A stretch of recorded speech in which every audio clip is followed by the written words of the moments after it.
교회의 가장 이상적인 모습을 꼽으라면 대부분의 사람들은 오늘 본문이 소개하는 이 땅의 처음 교회를 선택할 것입니다.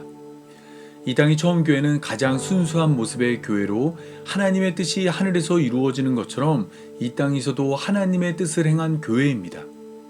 하나님의 뜻이 온전히 이루어졌기에 이 교회는 하나님 나라의 모형이며 동시에 우리의 교회가 나아가야 할 방향이기도 합니다. 지금부터 주어진 본문을 바탕으로 이 땅의 처음 교회가 어떠한 교회인지 알아보고 어떻게 이런 일을 할 수 있었으며 우리는 어떠한 교회가 되어야 할지 살펴보도록 하겠습니다. 지난 시간 우리는 형제들아 우리가 어찌할 거라고 묻는 자들에게 베드로가 전한 말들을 살펴봤습니다. 베드로는 회개하여 각각 예수 그리스도의 이름으로 세례를 받아 죄사함을 받고 성령의 선물을 받으라 말하였습니다. 이 약속은 너희와 너희 자녀와 모든 먼데 사람 곧 이방인들에게 하신 것으로 얼마든지 부르시는 하나님이 사람을 가리지 않고 부르시는 하나님의 뜻을 따라 약속하신 것이라 말하였습니다. 그리고 여러 말로 확증하여 권하며 너희가 이 패역한 세대에서 구원을 받으라 말했습니다. 하나님의 말씀을 굽어보고 왜곡해서 보던 자들에게 하나님의 말씀이 사실은 예수님에 대한 것이라 말을 하며 성경이 담고 있는 예수님을 여러 말로 권하여 믿으라 말한 것입니다. 이 땅의 처음 교회는 바로 여기에서 시작됩니다. 그들은 베드로가 전한 여러 가지 말을 받아들였습니다. 그들이 익히 들어 알고 있는 모세의 율법과 선지자의 글과 시편이 모두 예수님에 대한 이야기이며 이 땅에 오신 예수님이 그의 삶으로 모든 말씀을 성취했다 믿게 된 것입니다. 이러한 믿음은 그들의 삶을 송두리째 바꿔놓았습니다. 그들은 갈릴리 사람이라 조롱했던 사도들의 가르침을 받아 서로 교제하고 떡을 떼며 오로지 기도하기를 힘썼습니다. 여기서 사도들의 가르침은 당연히 성경입니다. 사도들은 부활한 예수님이 마음을 열어 깨닫게 한 성경의 내용을 예수님을 믿게 된 자들에게 가르쳤습니다. 그러자 그들은 서로 교제하기 시작했습니다. 여러 나라에서 오순절을 지키기 위해 모인 다양한 국적의 사람들이 예수님을 믿음으로 하나가 되기 시작한 것입니다. 또한 그들은 떡을 떼는 일을 하였습니다. 떡을 떼는 일은 단순히 식사하는 것을 말하지 않습니다. 예수님이 제자들과 마지막 식사를 하며 제정한 성찬의 식사를 함께 나눈 것입니다. 그리고 그들은 기도했습니다. 사도행전 안에서 기도는 기다림과 연결되어 있습니다. 예수님이 약속한 성령을 제자들이 기도하며 기다린 것처럼 예수님을 믿게 된 자들도 올라간 모습 그대로 다시 오신다는 예수님을 기도하며 기다렸습니다. 오순절이 지나면 각자의 집으로 돌아갈 사람들이 예수님을 믿게 되자 예루살렘에 남아 다시 오실 예수님을 기다리는 삶을 살게 되었습니다. 이때 사도들로부터 기사와 표적이 많이 나타났습니다. 기사와 표적은 흔히 우리가 기적이라 말하는 놀라운 일들입니다. 사실 이러한 일들은 예수님이 살아계실 때도 제자들이 행한 적이 있습니다.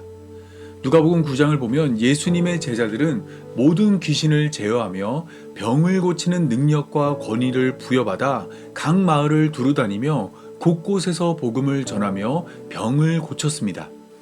예수님이 제자들에게 이러한 일을 시킨 이유는 그들로 하여금 하나님 나라를 전파하기 위해서입니다. 죄의 결과로 사람에게 주어진 죽음의 증상들이 하나님 나라가 선포되는 곳에서 사라지게 하신 것입니다. 그런데 이러한 선포의 과정 중 예수님의 제자들은 한 사람의 아들을 고치지 못했습니다. 귀신이 그의 아들을 잡아 갑자기 부르짖게 하고 경련을 일으켜 거품을 흘리게 하며 몹시 상하게 하고야 그를 떠나갔는데 예수님의 제자들은 그 귀신을 내쫓지 못했습니다. 예수님은 제자들이 그 귀신을 내쫓지 못한 이유가 그들이 믿음이 없고 패역한 세대이기 때문이라 말했습니다. 이를 반대로 생각해보면 제자들이 믿음이 있고 패역한 세대에서 벗어났으면 귀신을 내쫓을 수 있었다 말한 것입니다. 따라서 오늘 본문이 소개하는 것처럼 사도들이 기사와 표적을 많이 행했다는 것은 그들이 이제는 예수님을 믿게 되었고 또한 베드로가 말한 것처럼 패역한 세대에서 구원을 받았다는 것을 보여줍니다. 믿음 없던 제자들이 성령을 받은 후 이제는 사도의 역할을 온전히 수행할 수 있는 능력을 갖춘 것입니다. 일반적으로 기사와 표적이 나타나면 사람들은 그 모습을 놀랍게 여깁니다. 예수님이 많은 기사와 표적을 행했을 때 사람들의 반응이 그러했고, 베드로와 요한이 성전 미문 앞에 안진뱅이를 일으켰을 때의 반응도 그러했으며, 빌립의 표적을 본 시몬의 반응도 그러했고, 바울의 이적을 본 사람들의 반응도 그러했습니다. 그런데 오늘 본문을 보면 사도들의 기사와 표적을 본 사람들의 반응은 놀람이 아닙니다.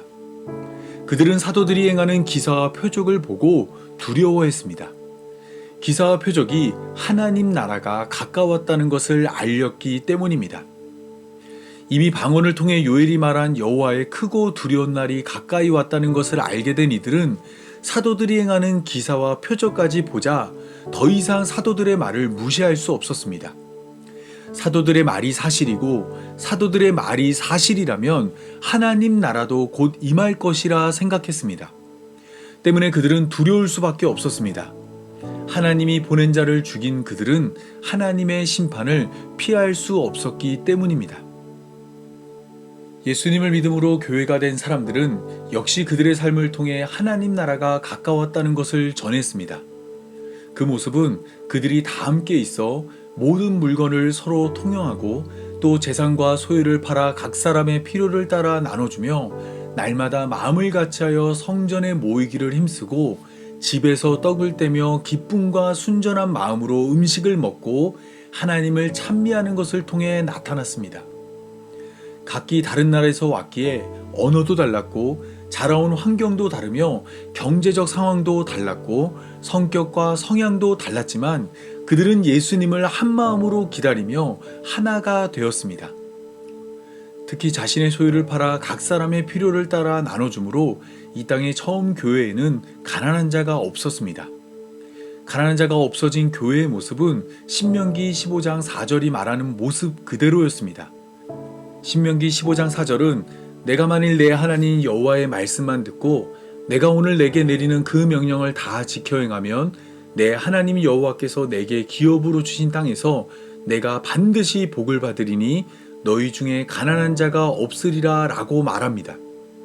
하나님의 말씀이 다 지켜 행해지면 가난한 자가 없어진다 말했는데 이 땅의 처음 교회가 바로 그러한 모습을 보여줬습니다.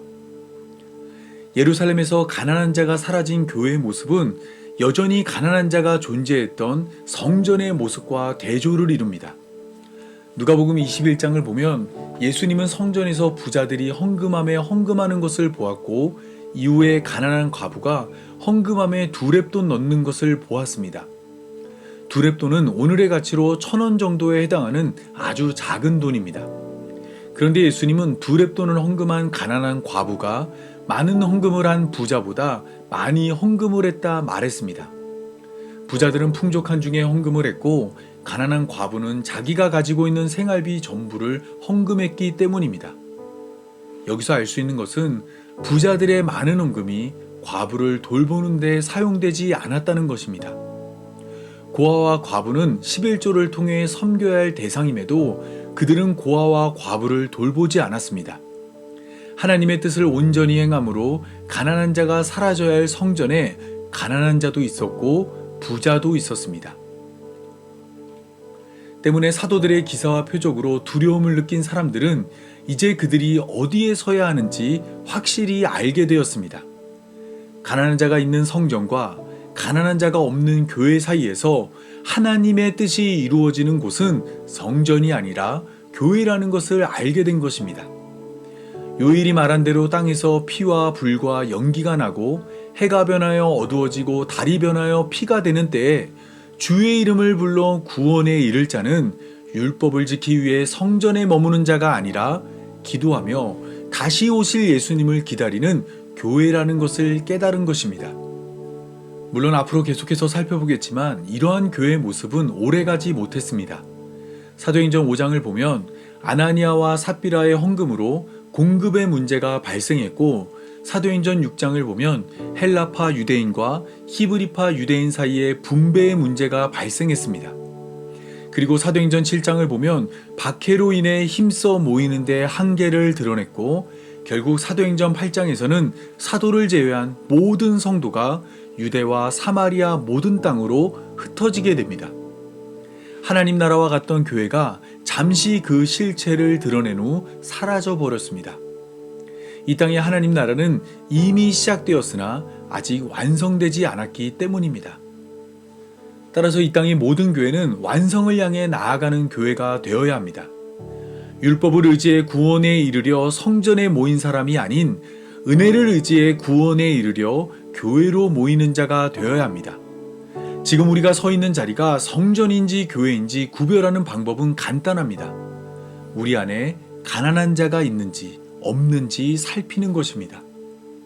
하나님의 뜻이 온전히 이루어지는 곳은 이 땅의 처음 교회처럼 가난한 자가 없지만, 하나님의 뜻이 온전히 이루어지지 않는 곳은 과부를 돌보지 않았던 성전처럼 가난한 자가 있습니다.